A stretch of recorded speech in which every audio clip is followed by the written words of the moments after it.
Assalamualaikum warahmatullahi wabarakatuh. Halo, selamat sore sobat dakwah semuanya. Kembali lagi bersama saya Septi Rahmadani. Tentunya dalam segmen kesayangan kita yaitu Rumi, ruang untuk mencari inspirasi.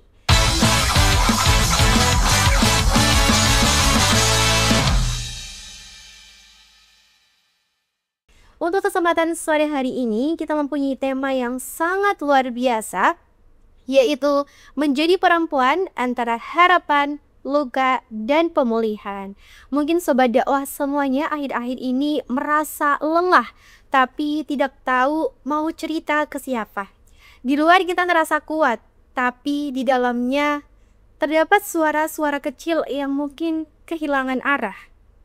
Tentang luka yang tidak bisa dibicarakan, tentang ekspektasi yang tidak bisa terpenuhi, dan tersisa ruang rindu untuk menjadi diri sendiri. Tentunya pada kesempatan sore hari ini saya tidak sendiri ya sobat dakwah. Saya bersama narasumber yang sangat luar biasa. Beliau adalah Ibu Zahratika Zalafi MSI. Halo Ibu, Assalamualaikum, selamat sore. Selamat sore. Bagaimana Ibu kabarnya? Alhamdulillah. Alhamdulillah. Oke Ibu, jadi pada kesempatan sore hari ini kita mempunyai tema yang sangat menarik ya Bu, dimana temanya adalah menjadi perempuan antara harapan, luka, dan pemulihan. Berat ya? Masya Allah, sangat berat mungkin ya Bu ya. Oke Ibu, mungkin kita langsung ke pembahasan. Kita akan membahas beberapa pertanyaan yang tentunya sangat menarik untuk Gen Z ataupun milenial. Oke Ibu, kita langsung masuk ke pertanyaan yang pertama. Sekarang sangat marak sekali yang dinamakan mental health ya Bu, atau yang sering kita sebut dengan kesehatan mental. Perempuan dituntut untuk menjadi sempurna, multitasking, bisa untuk apa-apa gitu. Sejauh mana sih Bu tekanan menjadi seorang perempuan sempurna ini berdampak kepada kesehatan mental seorang perempuan? Oke. Perempuan, kalau kita ngobrol ya, kalau mau bicara tentang perempuan itu banyak sekali yang akan bisa dibahas. Entah itu yang bikin tekanan, entah itu yang bikin bahagia, itu sebenarnya banyak sekali. Kalau kita bicara harapan, dari kecil kita sudah dituntut gitu ya, sudah diberikan harapan, sudah diberikan beban ekspektasi terkait apalagi perempuan gitu ya, menjadi anak yang patuh, menjadi anak yang mandiri. Kalau nanti sudah jadi istri berarti istri yang baik.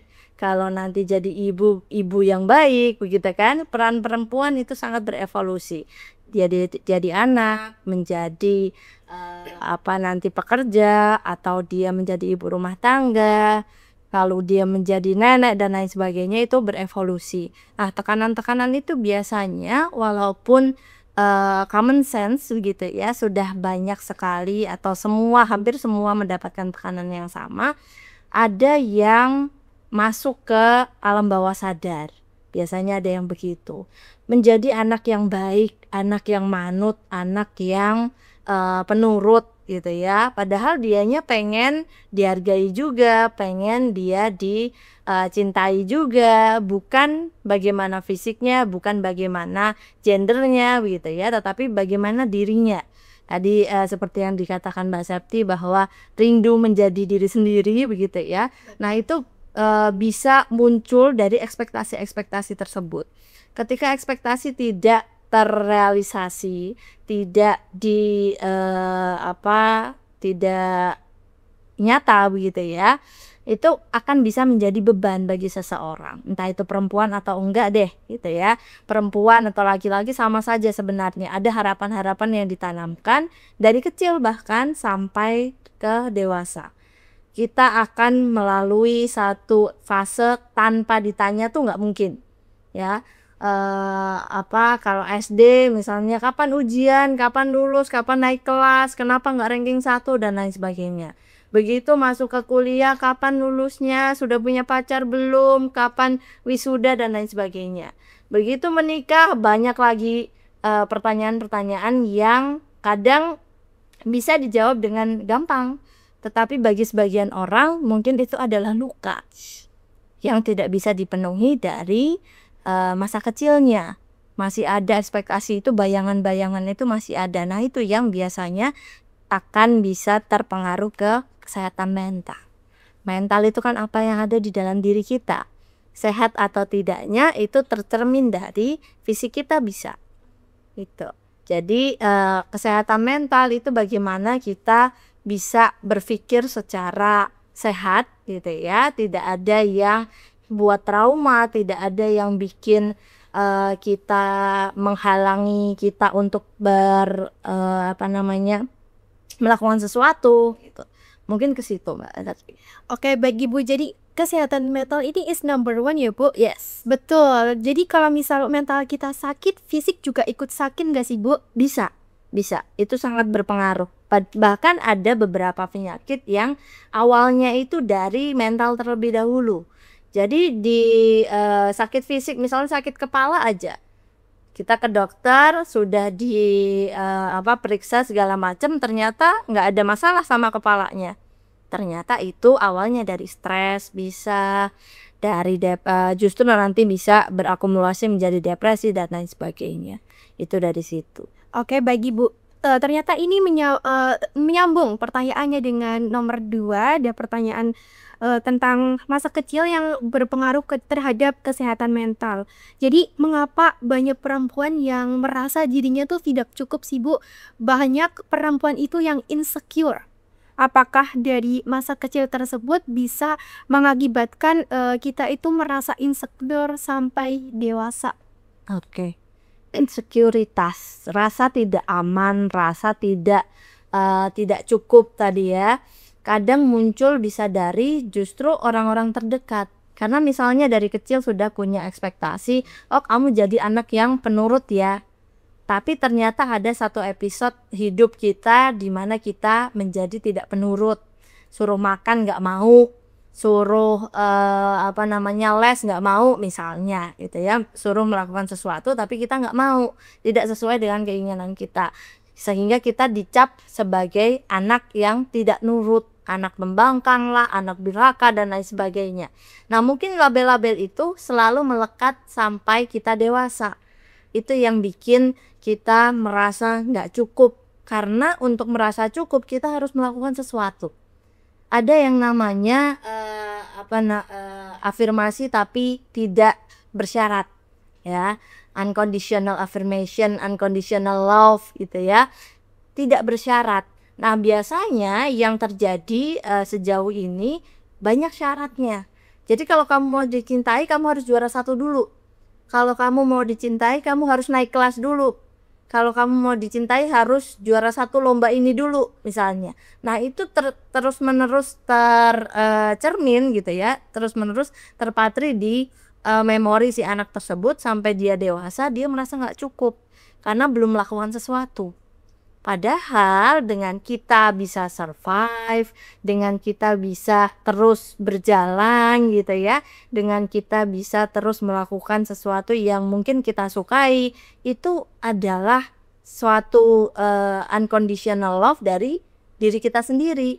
Tidak perlu afirmasi dari orang lain, tidak perlu konfirmasi dari orang lain, tidak perlu validasi dari orang lain. Itu kalau kita merasa bahagia sebenarnya it's okay, sudah cukup.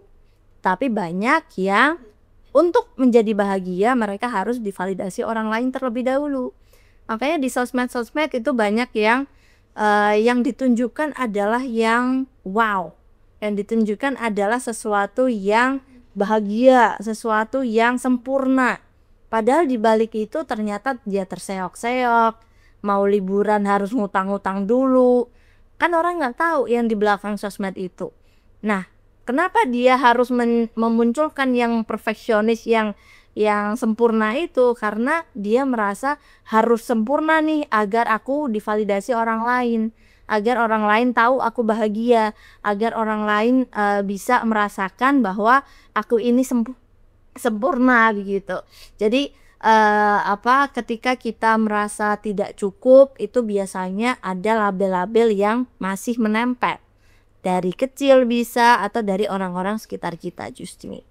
Oke, baik Ibu. Untuk sekarang ini terjadi banyak sekali fenomena terutama di kalangan mahasiswa, bukan hanya di kalangan mahasiswa, di lingkungan sekitar, di dunia Gen Z, banyak sekali bahwasanya orang-orang itu berusaha untuk menyenangkan orang lain, padahal dirinya sendiri belum tahu perasaannya, Bu. Itu bagaimana, Bu? Oke, ada satu istilah, ada satu fenomena namanya adalah people pleaser. Mungkin teman-teman sahabat dakwah sudah pernah dengar juga ya people pleaser.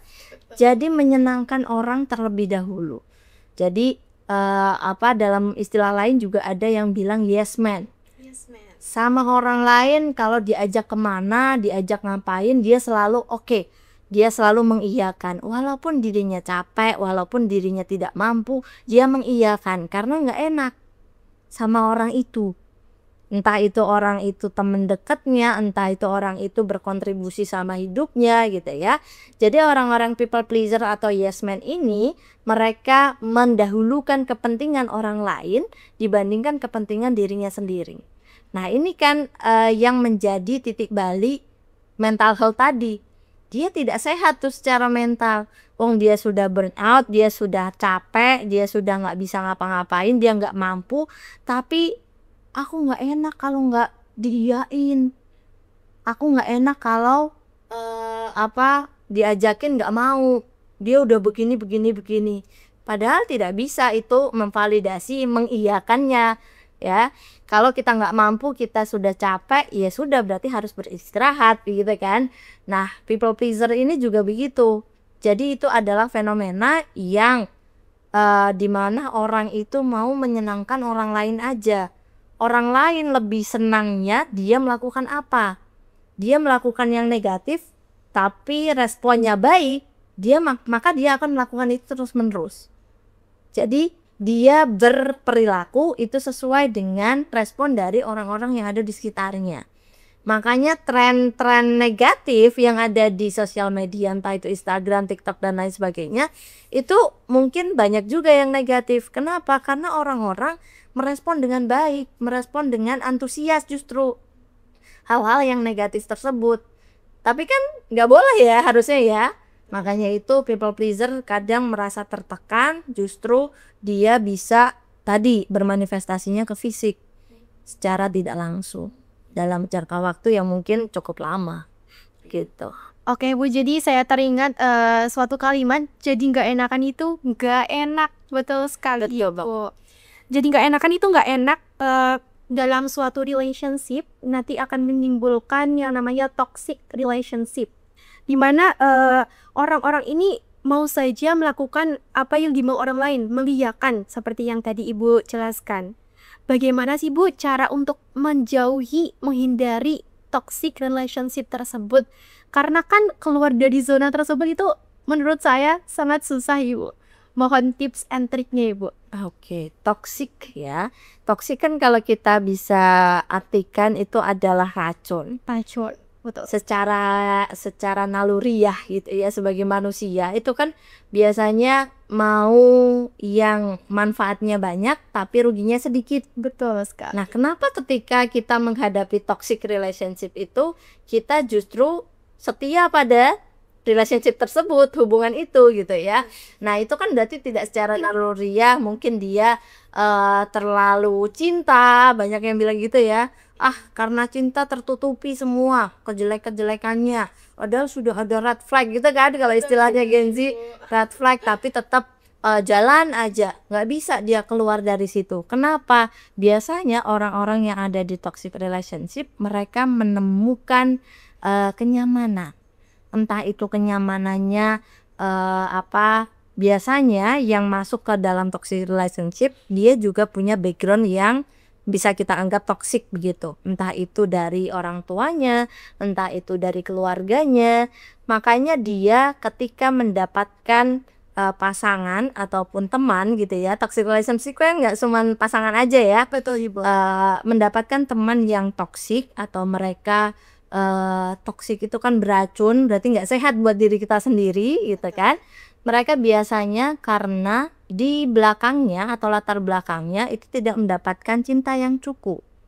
Jadi mereka dari keluarganya mungkin ada yang broken home, ada yang di rumah dia nggak dianggap sama keluarganya dan lain sebagainya, sehingga ketika menemukan circle yang menganggap dirinya ada, menganggap dirinya dicintai, itu dia akan cenderung stay di situ karena dia punya kenyamanan di situ. Dan kalau orang udah nyaman, untuk bangkit kan susah. Betul sekali. Gitu. Jadi tipsnya apa untuk yang toxic relationship? Kalau dia belum sadar akan susah. Kalau dia belum sadar akan susah. Maka kalau kalian sobat dakwah tahu teman-teman yang sedang berada dalam toxic relationship dan pengen mereka bangkit gitu ya, bisa disadarkan dulu. Caranya bagaimana? Divalidasi emosinya. Validasi adalah mengiyakan, mengakui bahwa emosi itu ada. Jangan ditentang, jangan dilarang. Oh, aku merasa gini, aku merasa dia satu-satunya. Emang kenapa? Oh, dia tuh begini, begini, begini. Divalidasi dulu, jangan langsung ditentang, jangan langsung dilarang. Gitu ya. Jadi teman-teman, validasi itu penting banget, apalagi untuk orang-orang yang sedang berada dalam hubungan yang toksik. Mungkin itu satu tips yang awal mula, tapi ke belakangnya akan gampang ketika orang itu bisa bangkit dari toxic relationship tadi. Betul sekali Ibu, terima kasih Bu, tips dan triknya sangat membantu buat teman-teman sobat dakwah semuanya yang barangkali masih terjebak nih di toxic relationship, terutama di pertemanan ya, karena jadi nggak enakan itu nggak enak. Oke Ibu, kita lanjut ke pertanyaan selanjutnya. Dari toxic relationship tersebut, dengan kita ingin berhenti, sama saja dengan kita ingin beristirahat kepada mental ataupun fisik untuk berarti mengiyakan orang tersebut atau pasangan kita gitu ya. Bagaimana sih membangun kesadaran kita untuk berhenti sejenak, beristirahat, bahwasanya berhenti itu bukan suatu kegagalan, begitu kok. Oke, berhenti sejenak ya, sejenak. Ini poinnya ada di sejenak, alias sementara, tidak permanen, tidak seterusnya. Nah, berhenti itu kadang dibutuhkan. Beristirahat, berhenti sejenak dari apapun yang sedang dilakukan itu perlu teman-teman ya. Jadi ketika kita kuliah terus menerus nggak ada istirahatnya, capek juga kan. Ketika kita makan terus begah juga gitu ya. Ketika minum terus kembung juga. Makanya sesuatu yang dilakukan terus menerus dan berlebihan itu semuanya nggak baik. Jadi untuk beristirahat, untuk bisa berhenti sejenak, mungkin berhenti sejenak bisa kita gunakan untuk refleksi diri, untuk kita bisa tahu, oh kemarin aku melakukan ini, bener nggak ya? Untuk selanjutnya aku harus seperti apa ya? Mungkin bisa untuk refleksi diri tersebut. Jadi untuk istirahat itu bukan berarti gagal, tapi kalian mengambil langkah mundur 1 langkah untuk maju 5 langkah seterusnya. Begitu. Baik Ibu, terima kasih, sangat memotivasi terutama untuk saya pribadi Ibu. Oke Ibu, tentunya dengan kejadian-kejadian sebelumnya yang membuat diri kita itu merasa tertekan, under pressure, bagaimana sih cara kita untuk memaafkan diri sendiri gitu. Karena kita juga harus berdamai sama diri sendiri, baik dari masa lalu, masa sekarang, dan untuk masa depan, begitu Ibu. Baik, mungkin dari ekspektasi orang tua, dari ekspektasi lingkungan, begitu ya. Kita ada menyalahkan diri sendiri, self blaming gitu ya. Menyalahkan diri sendiri, kenapa aku kurang, kenapa aku nggak cukup, kenapa aku nggak bisa menyenangkan orang tua, kenapa aku belum begini, kenapa aku belum begitu. Kalau itu terus-menerus menjadi fokusnya, kalian tidak akan bisa maju. Jadi kalian tetap jalan di tempat aja nih. Karena hanya memikirkan aku kurangnya apa, aku belum melakukan apa. Tapi yang diperlukan sebenarnya adalah action. Untuk memaafkan, apalagi diri sendiri. Kalau memaafkan orang lain jelas. Orang lain punya salah, kita masih ingat, dia minta maaf, mungkin kita maafkan. Orangnya sudah berdamai dengan kita, tapi kesalahannya bisa jadi masih ingat 5-10 tahun yang akan datang. Tetapi ketika memaafkan diri sendiri, kesalahan diri sendiri, kalian hampir seumur hidup akan selalu terngiang. Makanya memaafkan diri sendiri itu sebenarnya lebih penting daripada memaafkan orang lain ketika kita memang merasa bersalah terhadap sesuatu, ketika kita merasa tidak cukup tadi, maafkan diri sendiri, validasi emosi kita, lalu kita berjalan lagi. Itu yang penting. Baik Ibu, mungkin untuk memaafkan diri sendiri itu lebih sulit daripada memaafkan orang lain. Betul sekali, karena dengan kita memaafkan diri sendiri pasti semuanya akan berjalan dengan lancar karena kita sudah ikhlas, sudah ridho akan apa yang sudah terjadi dengan diri kita.